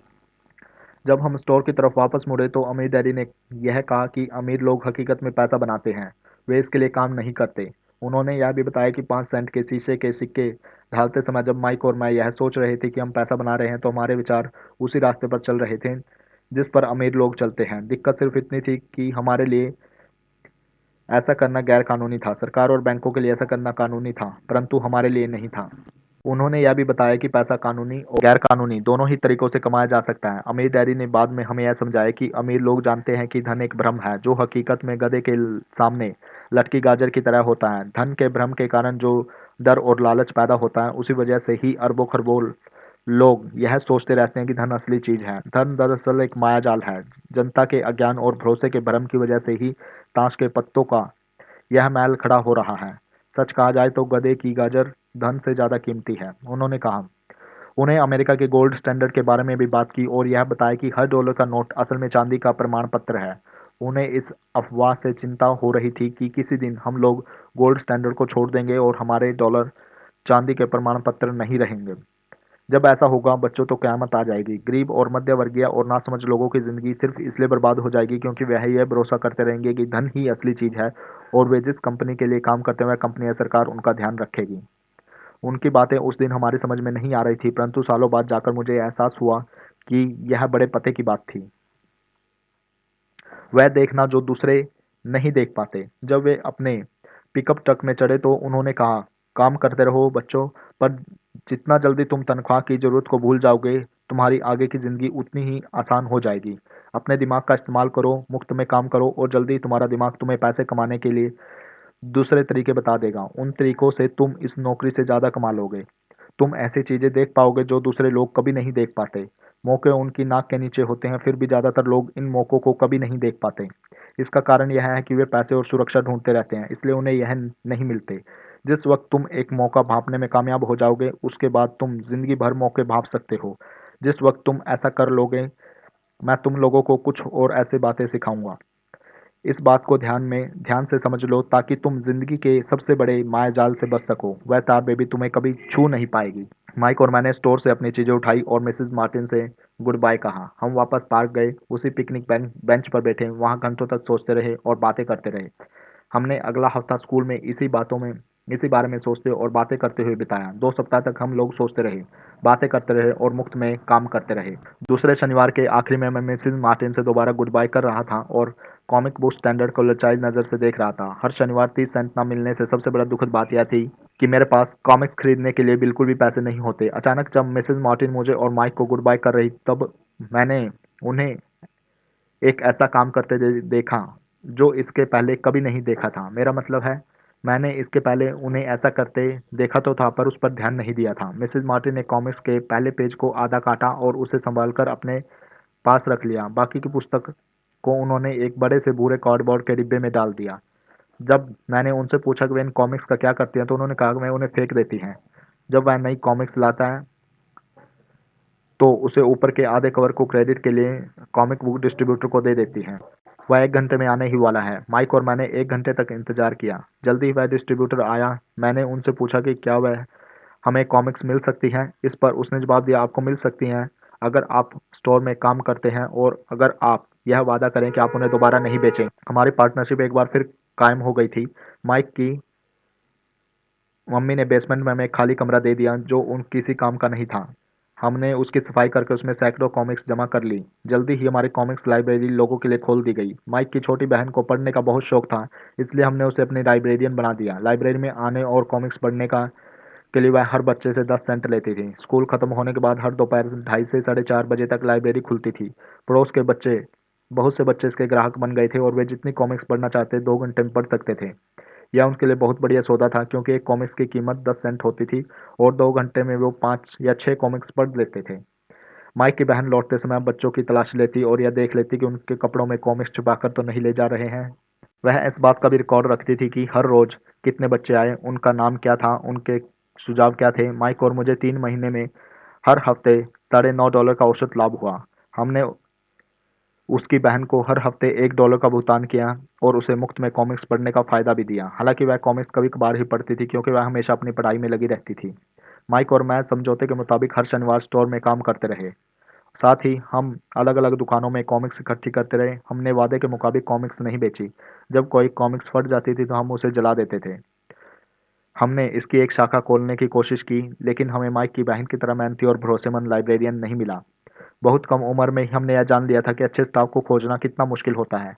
लाइब्रेरी खुलने के 3 महीने बाद हमारी लाइब्रेरी में एक समस्या आ गई। दूसरे मोहल्ले के कुछ गुंडे अंदर घुस गए और उन्होंने झगड़ा करना शुरू कर दिया। माइक के डैडी ने सुझाव दिया कि हम अपना यह कारोबार बंद कर दें। तो इस तरह हमारा कॉमिक्स का धंधा बंद हो गया और हमने कन्वेनियंस स्टोर पर हर शनिवार काम करना भी बंद कर दिया। फिर भी अमीर डैडी रोमांचित थे, क्योंकि उनके पास ऐसी बहुत सी नई बातें थीं जो हमें सिखाना चाहते थे। वे खुश थे क्योंकि हमने उनके पहले सबक को इतना अच्छी तरह सीख लिया था। हमने यह भी सीख लिया था कि पैसे के लिए काम कैसे करवाया जाता है। स्टोर में नौकरी के बदले में पैसा नहीं मिलता था, इसलिए हमें मजबूरन अपनी कल्पना शक्ति पर जोर डालना पड़ा ताकि हम पैसा कमाने का कोई दूसरा तरीका ढूंढ सकें। कॉमिक्स लाइब्रेरियन हमारा पहला व्यवसाय था। हमारा धन हमारे काबू में था और हम किसी मालिक के मोहताज नहीं थे। हमें सबसे अच्छी बात यह थी कि हमारे व्यवसाय में हमें तब भी पैसा मिलता था जब हम वहां स्वयं मौजूद नहीं होते थे। उस समय हम पैसे के लिए काम नहीं करते थे, बल्कि हमारा पैसा हमारे लिए काम करता था। ज्यादा तनख्वाह देने के बजाय अमीर डैडी ने हमें इतनी बढ़िया नसीहत दे दी थी। तो यहाँ पे हमारा चैप्टर नंबर टू कंप्लीटेड। अगला चैप्टर है पैसे की समझ क्यों सिखाई जानी चाहिए, जो हम नेक्स्ट वीडियो के अंदर डिस्कस करेंगे। Thank you. Please share our videos. I am really thankful to you.